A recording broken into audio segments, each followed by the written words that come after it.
бүгдээрээ сайн байцгаана уу? Арьс яагаад гэрэлтгүй байх шалтгааны талаарх мэдээллийг хүргэе.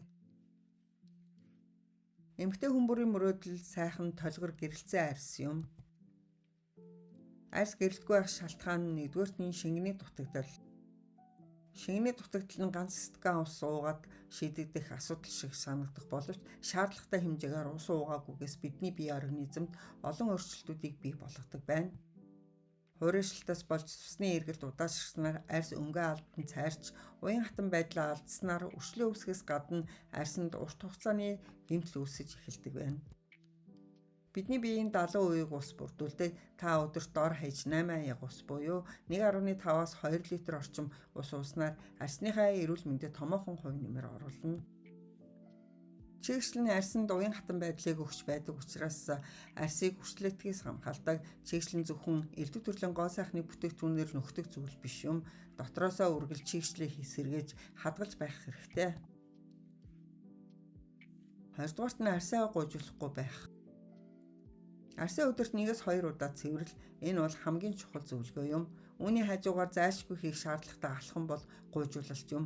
Хүний арьс 28 хоногт тутамд шинжлэгдэж байдаг бөгөөд 7 хоногт 1-2 удаа тогтмол гуйжуулж өгцөн арьсаа цэвэрснээр таны хэрэглэх бүхий л арьс арчилгааны бүтээгдэхүүний үр дүн хэд дахин нэмэгдэх болно.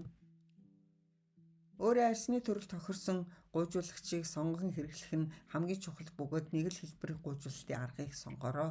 Арьс гуйжуулах үйлчлэгээ хийлгэсэн ч заавал арьсандаа тижэл өгч байх хэрэгтэй. Арьс элдв шарах сойрон хуурайшлтаас хол байж чадвал эрүүл сайхан байх ёстой. Арьс арчлах хамгийн чухал зүйлийн нэг бол өгцөн арьсыг гуйжуулах юм. Тухайн гуйжуулагчийн зориулалт, найрлагаас хамаарч арьсаа гуйжуулах хугацаа нь харилцан адилгүй байдаг. Зөөлөн буюу усан гээлэн суурьтай гуйжуулагчийг өдөр тутамдаа, харин ширүүн элсэн ширхэгтэй гуйжуулагчийг 7 хоногт дор хаяж 1 удаа хэрэглэж аншаарай. Ингэснээр таны арьсны өнгө сэргэж, хуурайшилт болон будаг шингэхгүй байх аюулаас бүрэн сэргийлэх боломжтой. 3-дугаарт нь арьсаа тогтмол чигшүүлж байх. Арьсандаа хангалттай чигшил өгч чадахгүй байгаагаас үүдэн арьсны өнгө хувирч, өнгөө алдан ядарсан дүр төрхийг бий болгодог. Арьсан чигшил өгдөг pH бүхий гоо сайхны бүтээгдэхүүнийг аль болох өөрийн арьсан тохирохыг хэрэглэхийг зөвлөж байна. Нэгэнт арьсаа цэвэрлээд гуйжуулсан бол хангалттай хэмжээний чигшил өгөх нь зүйтэй. Хэрвээ та хуурай арьстай бол тосон сүртэй шөнийн тосыг, харин холимог болон тослог арьстай бол усан сүртэй шөнийн тосыг хэрэглэх нь зүйтэй юм. Гэвч шөнийн тосны хувьд усан сүртэй байх нь илүү тохиромжтой байдаг.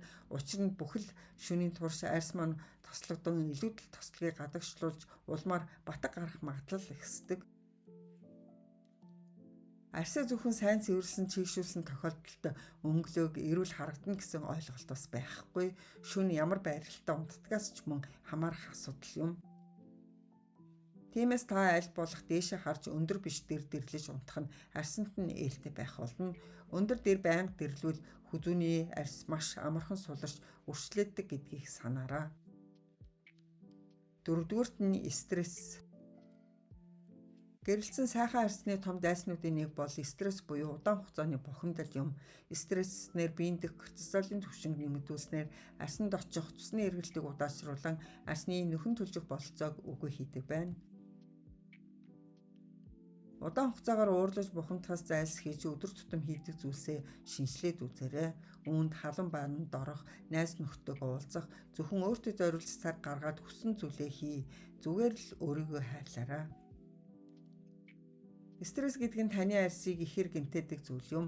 Тиймээс стресс өртөхгүй тул дасгал хөдөлгөөн хийх, явган алхах, хөгжим сонсох гэх мэтээс бүгд татгалзаарай. Хэрвээ та өөрийгөө стрессийг захирч чадвал үргэлж сайхан арьстай байх болно.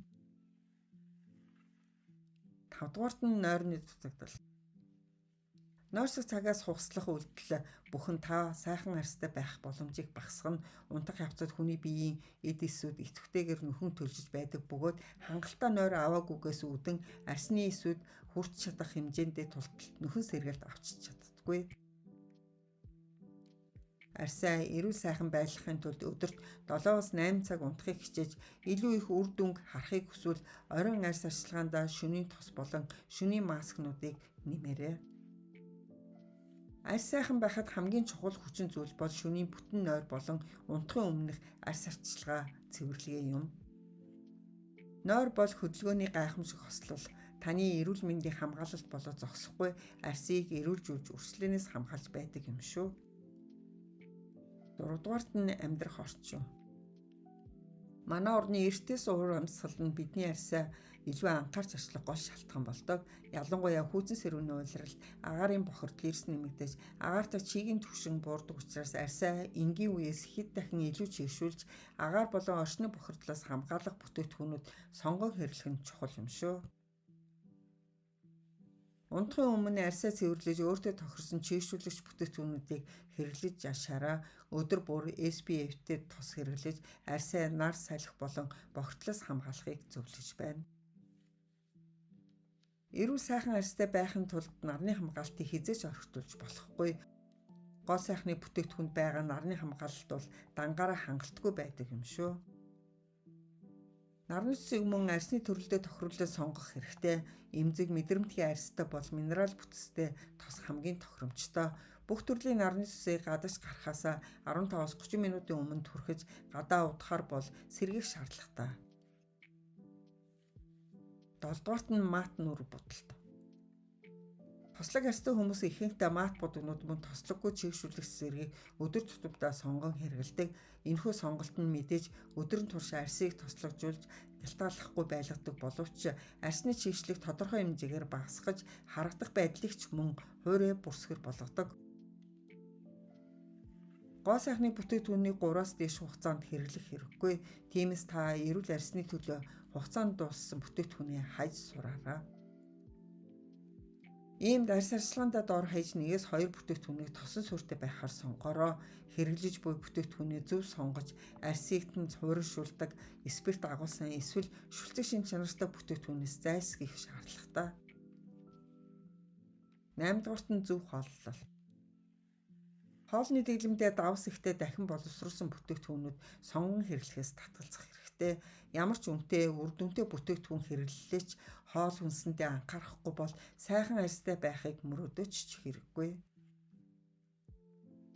Ан тагсиданд хоол хүнсийг илүү түлхүү хэрэглэхийг чухалчилж байна. Сахар, давсны хэрэглээг аль болох багасгаснаар та хүссэн үр дүндээ хүрэхэд ойрхон байх болно. Хүний биед болж байгаа үйл явцын гадаад илэрхийлэл бол арьс юм. Арьсны өнгө үзэмж тааруулхан эрүүл бус байна гэдэг бол бие хэрэгцээтэй амин дэм эрдэс буцаа авч чадахгүй байна гэсэн үг юм. Арьсны чанарт витамин E, C, уурга, цайр маш чухал нөлөөтэй байдаг. Хөгшөлтийн эсрэг тэмцэхэд арьсанд гайхалтай тусалж чаддаг зүйл бол зүгийн бал юм. Арьсыг залуу, эрүүл, зөөлөн, өөс өвгөө харагдуулдаг энэ бүтээгдэхүүнийг байгалийн байдлаар гэрийн нөхцөлд маасаг болгож орц найрлагаар нь хэрэглэх нь илүү их үр дүнтэй байдаг. Анхаарал сонсон та бүхэндээ баярлалаа.